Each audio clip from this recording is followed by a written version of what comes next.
ये राम दरबार की जय। घर की एक एक वस्तु में ममता होती है।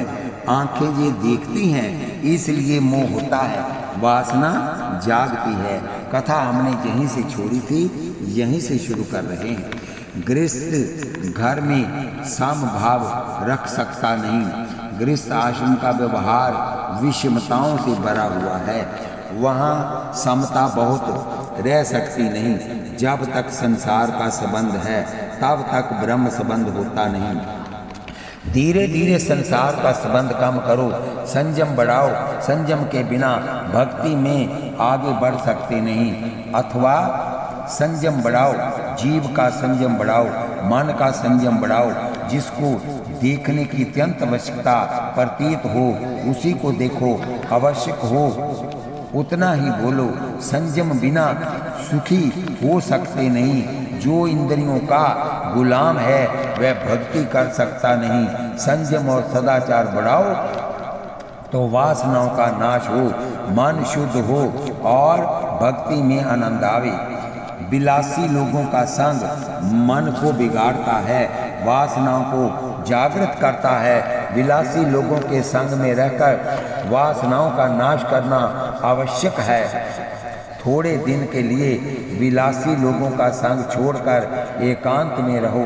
शरीर बिगड़ता है तो लोग वायु परिवर्तन करने के लिए जाते हैं कि यहाँ अच्छी हवा हो, अच्छा पानी हो, वहीं शक्ति जावे, वहीं शक्ति जावे, शरीर सुधरे।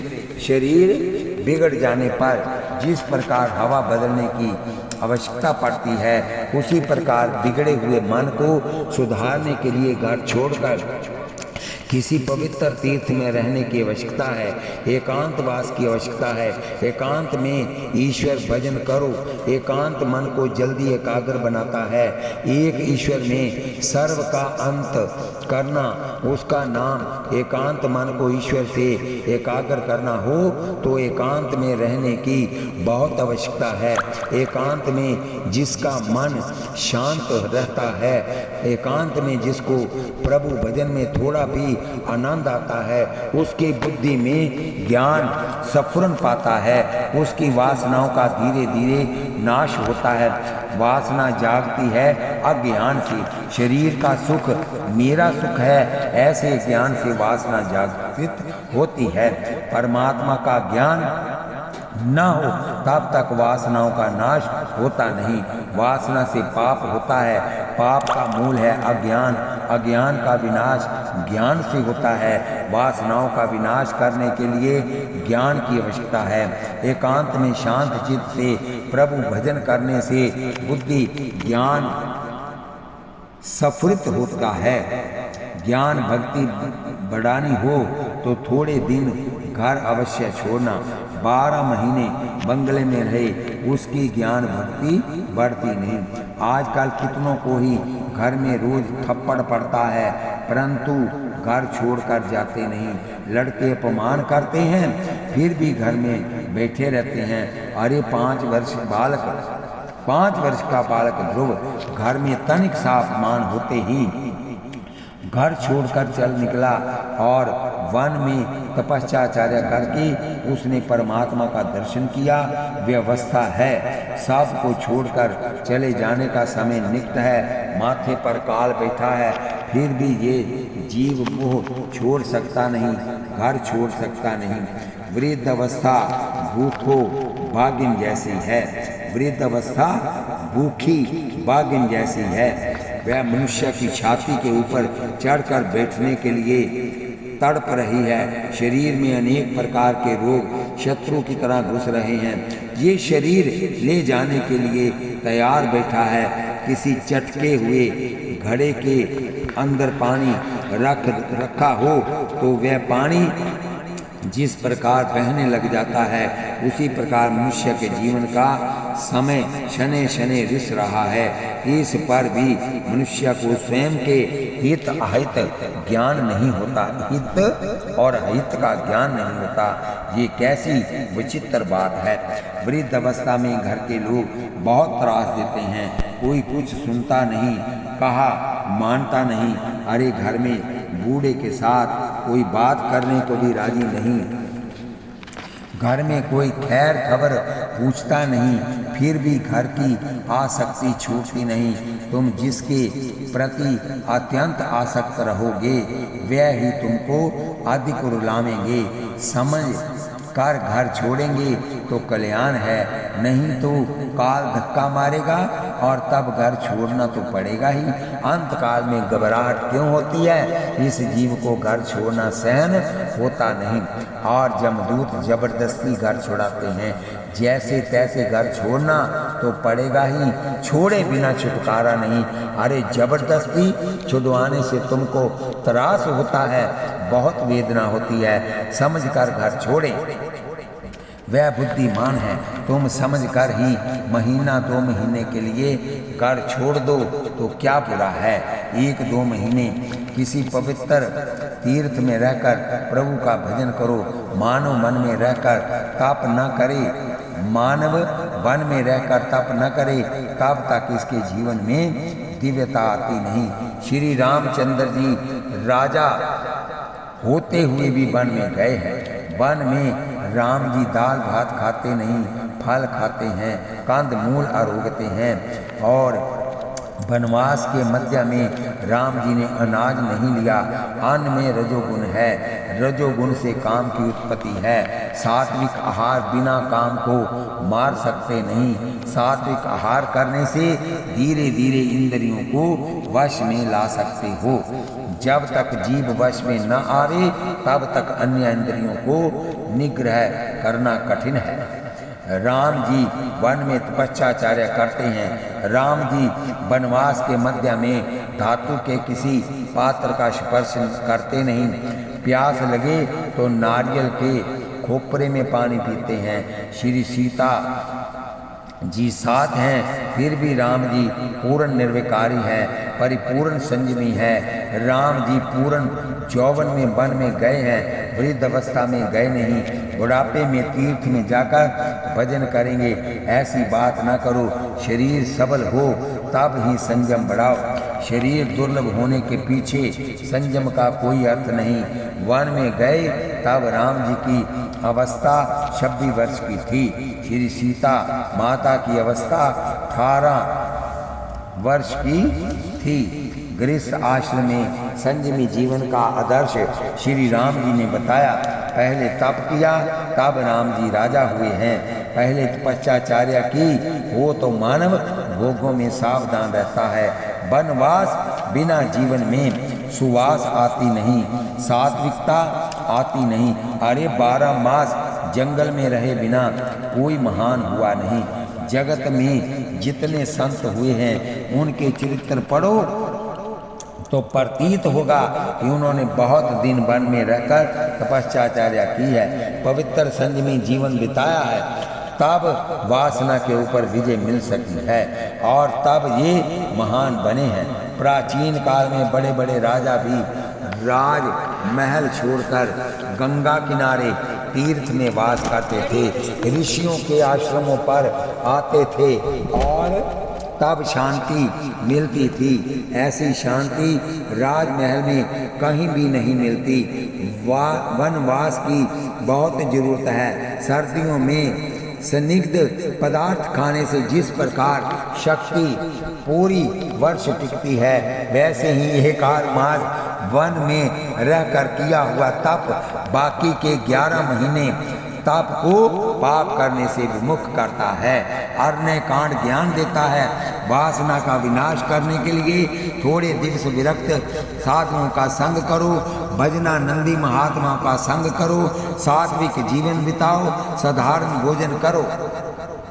एकांत में बैठकर प्रभु के किसी मंत्र का अनुष्ठान करो, ध्यान करो, जप करो।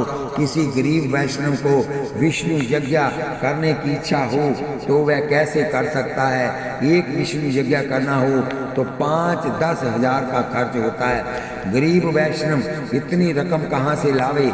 इनके लिए अपने ऋषियों ने एक सरल उपाय बताया है। श्रावण भादो मास के पवित्र दिवस में गंगा किनारे नर्मदा किनारे रहकर एक समय सादा सात्विक भोजन करके रोज नियम से विष्णु सहस्त्र का पाठ करो। इस प्रकार विष्णु सहस्त्र के 1200 पाठ करोगे तो तुमको विष्णु यज्ञ करने का फल मिलेगा। तुम्हारा मन शुद्ध होगा, इसलिए एक पैसा भी खर्च करने की जरूरत नहीं। तुम ऐसी इच्छा रखो कि मुझको एक आध महीना समस्त दिवस भक्ति करनी है, एक महीना भगवान के लिए रखना है। कितने ही लोग घर छोड़कर तीर्थ में जाते हैं तो वहाँ भी अखबार मांगते हैं। उन्हें ये जानने की उत्सुकता होती है कि अहमदाबाद में क्या हुआ, बम्बई में क्या हुआ। अरे तुमको अखबार ही पढ़ना है तो तुम घर छोड़कर यहाँ क्या करने आए? दूसरे की पंचायत करने से क्या लाभ? अहमदाबाद में कहीं झगड़ा हो तो यहाँ से तुम कहीं सुधार तो दोगे नहीं, केवल बातों से क्या लाभ? 1-2 महीने अखबार पढ़ो मत, घर की चिट्ठी मंगाओ मत। मन में दृढ़ निश्चय रखो कि ये महीने मैंने भगवान के लिए रखा है। तुम्हारे घर की भगवान रक्षा करेंगे। कितने ही लोग घर छोड़कर तीर्थ में तो जाते हैं, परंतु वहां जाने के बाद उनकी घर की बहुत स्मृति रहती है कि घर के लड़के क्या करते होंगे। तू राम राम कर, तू घर छोड़कर आया है फिर भी घर का स्मरण क्यों करता है? भगवान के लिए जो घर छोड़ता है उनकी चिंता भगवान को है। तुम्हारा नुकसान नहीं होगा। तुम प्रभु में विश्वास रखो।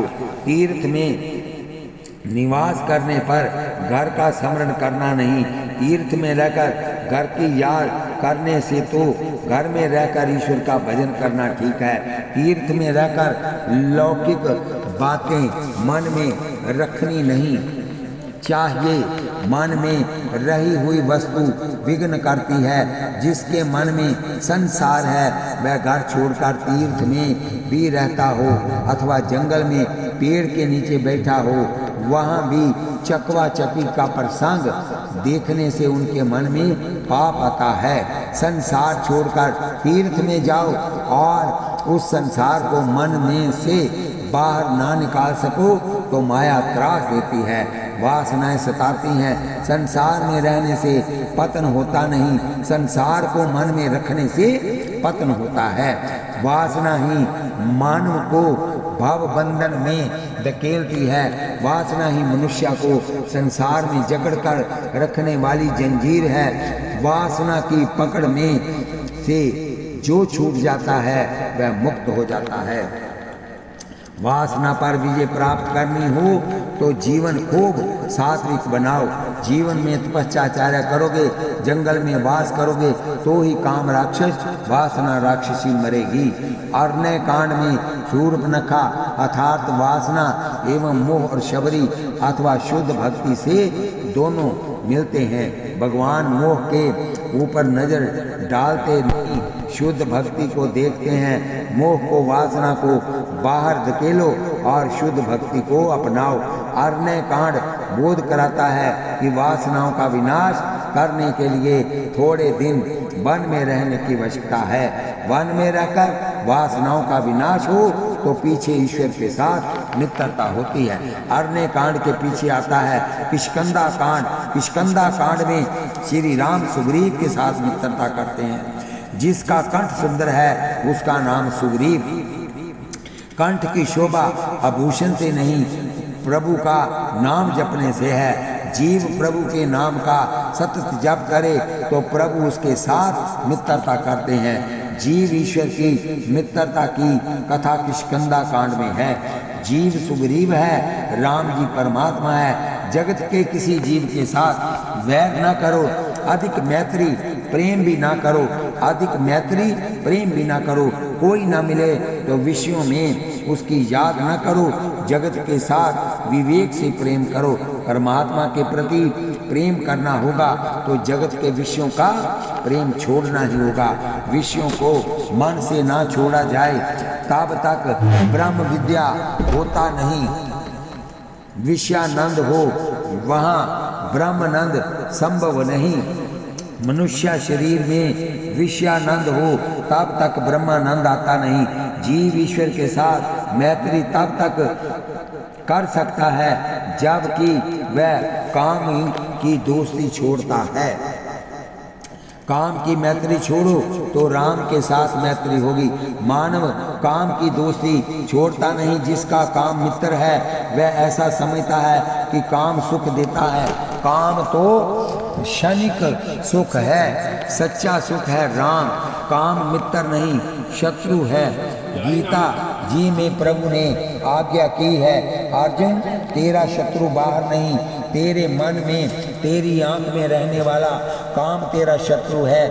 ये वह तुमको रुलाता है और तेरे जन्म मरण का कारण बनता है। काम रूपी शत्रु को तू मार। सुग्रीव राम जी के साथ मैत्री हनुमान जी की सहायता से ही कर सके हैं।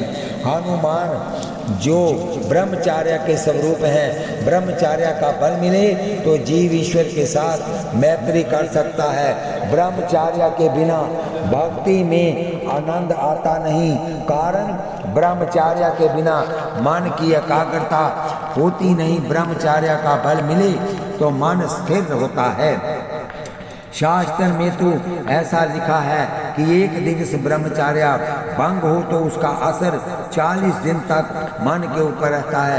काम और राम एक स्थान पर रह सकते नहीं। अंधकार और प्रकाश एक जगह रह सकते नहीं। यहाँ राम तहाँ काम नहीं, यहाँ काम नहीं राम। तुलसी कबहू की रह सकहीं, रवि रजनी इकट्ठा।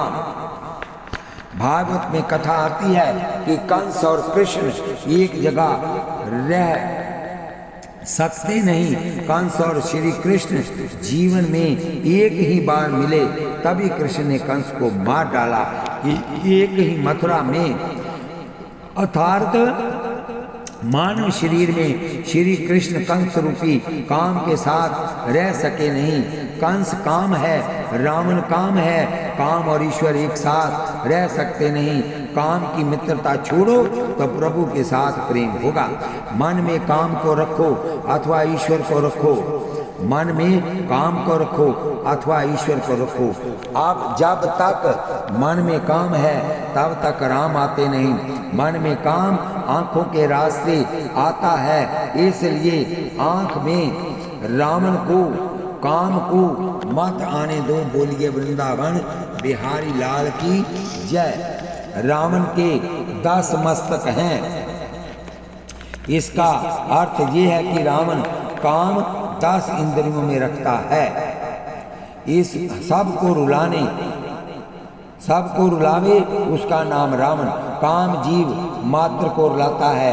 राम जैसे निर्विकारी बनोगे तो रावण काम मरेगा और काम मरेगा तो राम मिलेंगे। राम जी ने जिसे अपनाया है वह कामांध हुआ नहीं। भगवान जिसे अपनाते हैं वह काम के अधीन होता नहीं। उनका मन हमेशा पवित्र रहता है। तुम कामी के साथ मित्रता करोगे तो तुम भी कामी हो जाओगे। तुम निष्काम परमात्मा के साथ मित्रता करोगे तो निष्काम हो जाओगे। ईश्वर के अलावा सारा जगत काममय है। जगत के साथ वैर ना करो, परंतु ये जगत प्रेम करने लायक नहीं। ये जीव ईश्वर के साथ मित्रता करता है तो जीवन सुंदर हो जाता है। किसी कंदा कांड में पीछे आता है सुंदर कांड। जीवन उसी का सुंदर है जो निष्काम है, जो परोपकार के लिए जीवित है, जो परमात्मा के लिए जीवित है। रात को सोने से पहले थोड़ा विचार करो, आज मेरे प्रभु प्रसन्न हुए, ऐसा कोई सत्कर्म मैंने किया कि नहीं। आज मेरे भगवान नाराज हुए हैं अथवा राजी हुए हैं। आज मैंने किसी गरीब की सेवा की है कि नहीं। आज मैंने दूसरों को कुछ दिया है कि नहीं। अंदर से ना का उत्तर मिले तो मान लो कि आज मैं जीवित नहीं रहा, मृत रहा हूँ। जीना है उसका भला जो इंसान के लिए जिए, मरना है उसका भला जो अपने लिए जिए। जो शरीर को, इंद्रियों को सुख भोगने के लिए ही जीता है उसका जीवन जीवन नहीं, ये तो मरण है। अपने लिए जीवे वह जीवन नहीं। ऐसे जीवन से तो मरना अच्छा है। अपने लिए जिए, कुटुंब के लिए जिए, ये तो पशु धर्म है। कुटुंब का पोषण करना तो कौवे को भी आता है। पंगत देकर कौवा भी जाति भाइयों को बुलाता है। कुटुंब पोषण करने के लिए ये जीवन नहीं, परोपकार के लिए जीना ही जीवन है। बाकी मरण है साधारण तौर पर। ऐसा देखा जाता है कि इस संसार में कोई धन के लिए जीता है, कोई स्त्री के लिए जीता है, कोई संसार सुख के लिए जीता है। परोपकार के लिए, परमात्मा के लिए बहुत थोड़े ही जीते हैं। परमात्मा के लिए, परोपकार के लिए जिए, उनका ही जीवन सुंदर है। परमात्मा के साथ मित्रता करो तो ही जीवन सुंदर बनता है। भागवत में जिस प्रकार दशम स्कंद है, उसी प्रकार रामायण में सुंदरकांड है। सुंदरकांड अति सुंदर है। सुंदरकांड में हनुमान जी महाराज की बहुत कथा है।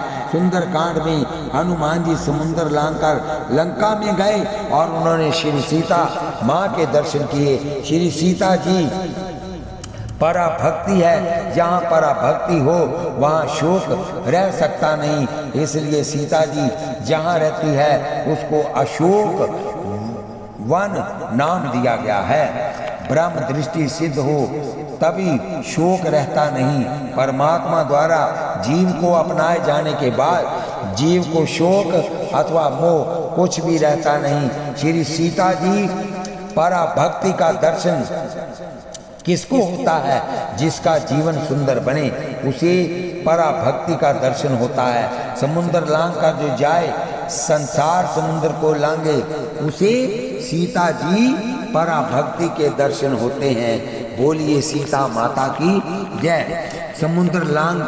समुद्र उल्लंघन कर सकते हैं केवल हनुमान जी। हनुमान जी के सिवाय बोलिए वृंदावन बिहारी लाल की जय। कोई समुद्र को लांघ सका नहीं। हनुमान जी को ये दिव्य शक्ति ब्रह्मचार्य और राम नाम के कारण प्राप्त है। समुद्र उल्लंघन करते समय हनुमान जी को सुरसा त्रास देती है। पूरे रस आस्वादन की वासना वाली जीव ही सुरसा है।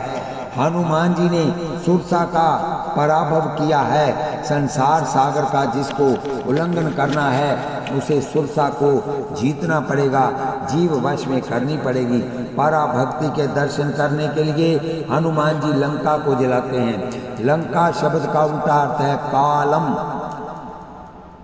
सबको मारने वाले काल को भी हनुमान जी जलाते हैं, मारते हैं। हनुमान जी को काल मार सकता नहीं। पराभक्ति के दर्शन का ये फल है। हनुमान जी का जीवन भक्तिमय है, इसलिए ये सुंदर है। सुंदरकांड के पीछे आता है युद्ध कांड। जिसका जीवन सुंदर है वह ही राक्षसों को मार सकता है। काम राक्षस है, क्रोध राक्षस है, लोभ राक्षस है, मोह राक्षस है। युद्ध कांड में राक्षस मरते हैं। कितने ही लोग ऐसा समझते हैं कि काम, क्रोध इत्यादि विकार राक्षस का विनाश होने के पश्चात भक्ति होती है। अंदर विकार है तब तक बराबर भक्ति होती ही नहीं। विकारों का नाश होने के पश्चात ही मैं भक्ति करूँगा, ये कल्पना नितांत विकृत है। ये अज्ञान है। भक्ति करोगे तो विकार भी धीरे धीरे घटेंगे। विकार जड़ से जाते ही नहीं। काम, क्रोध आदि विकार अंतिम जन्म में भी होते हैं, अति सूक्ष्म रूप में होते हैं। सतत भक्ति करोगे तो विकार घटते जाएंगे। भक्ति महारानी के दर्शन होने के बाद रावण मरा। भक्ति महारानी के दर्शन होने के बाद रावण मरा। भक्ति धीरे धीरे बढ़ाओ, फिर देखो विकार वासना घट जाएगी। धीरे धीरे इनका विनाश होता जाएगा। जब तक भगवत रूप में आसक्ति न बढ़ाओ तब तक संसार की आसक्ति छूटती नहीं, वासना मरती नहीं। वासना के 6 दोष काम, क्रोध, लोभ, मोह, मद और मत्सर अज्ञान से उत्पन्न हुए हैं। राम जी के 6 गुण हैं, ऐश्वर्य, वीर्य, यश, वीर्य, यश, श्री, ज्ञान और वैराग्य। राम जी के एक एक सद्गुण को मनुष्य स्वयं के हृदय में उतारे तो वासनाओं का एक एक दोषनाश को प्राप्त होता है। भगवान नाम में पूर्ण तन्मयता होने से ये सद्गुण जीवन में आते हैं। पराभक्ति का दर्शन हो तभी वासनाओं का नाश होता है। सुंदर कांड में जीवन भक्ति में बनाया, पीछे युद्ध कांड में राक्षसों का विनाश किया। युद्ध कांड के पीछे आता है उत्तर कांड। युद्ध कांड में राक्षसों का मरण हो तो उत्तर जीवन मंगलमय बने। पूर्व कांड में रावण को मारे, पूर्व कांड में रावण को मारे, उसका उत्तर कांड सुंदर बनता है। जीवन के यौवन काल में जो काम को मारता है उसकी उत्तर अवस्था सुखमय शांति में बनती है। जीवन के पूर्वार्ध में धीरे धीरे संयम को बढ़ाकर जो राक्षसों का संहार करता है उसको उत्तर अवस्था में ज्ञान और भक्ति प्राप्त होती है।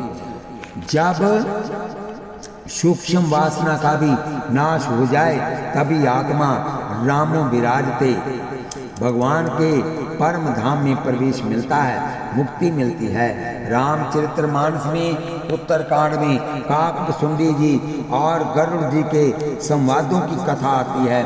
उत्तरकांड में ज्ञान भक्ति का मधुर समन्वय किया है। भुसुंडी जी ने लोमश मुनि के साथ का प्रसंग गरुड़ जी को सुनाया है। ज्ञानी महापुरुष मानते हैं कि ब्रह्मा निर्गुण निर्विकार है, जबकि भक्त जन ब्रह्मा के सगुण साकार स्वरूप की आराधना करते हैं। लोमश मुनि निर्गुण ब्रह्म के उपासक हैं। काकभुसुंडी जी ईश्वर के सगुण स्वरूप के पक्षपाती हैं। श्री राम के अन्य भक्त हैं। दोनों के बीच में निर्गुण सगुण विषयक विषाद होता है। भुसुंडी जी के दृढ़ प्रतिकार से लोमश मुनि को बहुत क्रोध आता है। उस समय भुसुंडी जी मन में विचारते हैं, अद्वैत भावी को क्रोध आना नहीं चाहिए। अद्वैत में एक की ही सत्ता है, दूसरा कोई है ही नहीं। दूसरा कोई हो तो क्रोध आवे, द्वैत भाव हो तो ही क्रोध आवे। द्वैत भाव अज्ञान में टिक सकता नहीं, अज्ञान बिना द्वैत भाव संभव नहीं। ज्ञानी भी एक क्षण में क्रोध कर बैठता है। ज्ञानी को भी माया बहुत सताती है। माया वश होते हुए भी जीव कहता है, सोहम समी, मैं वह ही हूँ, सोहम समी। तो ऐसा बोलने मात्र से कोई उन स्वतंत्र स्वरूप परमात्मा के समान हो सकता नहीं, परंतु जीव यदि प्रभु की सतत भक्ति करो तो उन परमात्मा के चरणों में स्थान मिल सकता है और माया परपंच से बचा जा सकता है। भक्ति के आगे माया का बहुत परपंच चलता नहीं। ज्ञान को भक्ति के साथ ही बहुत जरूरत है। गरुड़ जी पूछते हैं कि ज्ञान श्रेष्ठतम है या भक्ति? भुसुंडी जी का उत्तर है, भक्ति ही ज्ञान ही कुछ वेदा, उभय हर ही भव संभव खेदा। ज्ञान और भक्ति में कोई भेद नहीं, दोनों जन्म मरण के चक्कर से छुड़ाते हैं। तत्व दृष्टि से देखने में ज्ञान में और भक्ति में अंतर नहीं। भक्ति द्वारा ज्ञान प्राप्त होता है, भक्ति के पीछे ज्ञान आता है। भक्ति ही ज्ञान रूप में परिवर्तन हो जाती है। भक्ति की उत्तर अवस्था ही ज्ञान है, अपरोक्ष ज्ञान की पूर्व अवस्था ही भक्ति है। भक्ति में पहले दासोहम और पीछे सोहम होता है। आरंभ में दासोहम ऐसी भावना दृढ़ करके ईश्वर की आराधना करते हुए साधक को लगता है, अब भगवान मेरे हैं, पहले मैं भगवान का और भक्ति बढ़े तब भगवान मेरे, उसके पीछे अनुभव बढ़ता है। देहबान भूलता है तब मैं और मेरा रहता नहीं, उस समय एक भगवान ही रह जाते हैं। उसके बाद लगता है कि मैं वही ब्रह्मा हूँ। इस प्रकार दासोहम से सोहम होता है। दासोहम दासोहम, भक्ति ही ज्ञान है और ज्ञान ही भक्ति है। ज्ञान और भक्ति मिलकर एक बनते हैं, तभी जीवन सफल होता है। बसुंडी जी कहते हैं ज्ञान मार्ग बहुत कठिन है, ज्ञान मार्ग में पतन होने में देर लगती नहीं, इसलिए प्रभु भक्ति सुगम सुखदाई है। ज्ञान मार्ग अति दुर्लभ कैवल्य भक्ति दिलाता है। भक्त को कैवल्य भक्ति की इच्छा नहीं होती, उसकी प्रभु के चरणों में स्थान प्राप्त करने की, प्रभु की नित्य सेवा में रहने की इच्छा होती है। भक्त को भी वही परम पद प्राप्त होता है जो ज्ञानी को प्राप्त होता है। अति दुर्लभ कैवल्य परम पद, संत पुराण निगम आगम वद, राम भजन सोई मुक्ति गोसाई, अनिच्छत आवई बरियाई। अनिच्छत भक्त को कैवल्य मुक्ति की इच्छा नहीं, भक्त तो प्रभु से भक्त की तरह मांगता है। अर्थ न धर्म न काम रुचि, गति न चाहूं निर्वाण, जन्म मनरति राम पद, ये वरदान न आन। भक्त भगवान के चरणों में रहने की इच्छा करता है, प्रभु में तो वह मिल ही गया है। भक्त और भगवान अलग नहीं, भक्त भगवान से अलग रह सकता नहीं। भगवान से एक क्षण भी भक्त ना हो वह भक्त है। निष्काम भक्ति में मुक्ति से भी अधिक दिव्यानंद है। भक्ति का आनंद जिसको नहीं मिला वह मुक्ति की आशा रखता है। सेवा समरण में जिसे तन्मयता हो गई है, वह जहाँ बैठा है वह मुक्त ही है। बसुंडी जी ने ज्ञान और भक्ति का सुंदर समन्वय किया है। 7 कांडों का संक्षेप में ये भावार्थ है। राम कथा अमृत कथा है। रामायण के एक एक अक्षर का मनन करोगे तो मन शुद्ध होगा। रामचरित्र पापों को जलाता है। रामचरित्र मनुष्य को सावधान करता है। सब धर्म का पालन करने वाले को बहुत ही सहन करना पड़ता है। प्राण भले चले जाएं परंतु धर्म न जाए, ऐसी दृढ़ मनुष्य को जीवन में रखनी चाहिए। ऐसी दृढ़ता मनुष्य धन के लिए धर्म का भाग छोड़ता है। थोड़ा लाभ होता हो तो धर्म छोड़ देता है, अधर्म करता है, परंतु धन बड़ा नहीं, धर्म बड़ा है। मनुष्य जीवन में धन मुख्य नहीं, धर्म मुख्य है। धन धर्म की मर्यादा में रहकर मिलना चाहिए। धन की अपेक्षा धर्म श्रेष्ठ है। मनुष्य जीवन में धन की आवश्यकता है, परंतु धन भौतिक सुख देता है, जबकि धर्म मन की शांति देता है। धन तो अनेक बार दुख भी देता है। मनुष्य को धन प्राप्त करने में, उसको बढ़ाने में, उसका रक्षण करने में तथा उसका उपयोग करने में भी पग पग पर परिश्रम, त्रास और चिंता होती है। धन का नाश होने पर मनुष्य बहुत दुखी होता है। धन हो तो दुख है, धन हो तो दुख है, जाए तो दुख है, जबकि धर्म तो इस जीवन को सुधारता है और परलोक भी सुधारता है।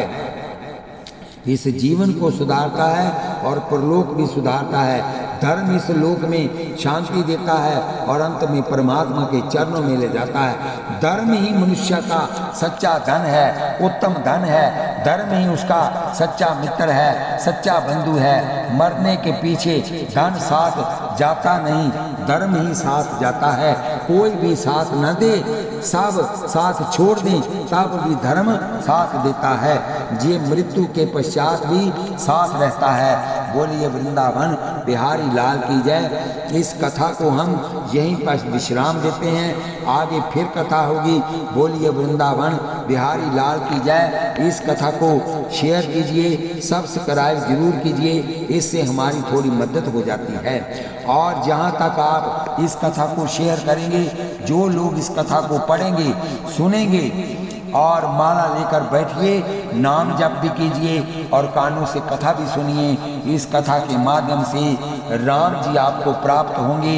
भगवान आपकी इच्छाओं को पूर्ण करे और आपको अपनी भक्ति दे। बोलिए वृंदावन बिहारी लाल की जय, जुगल सरकार की जय।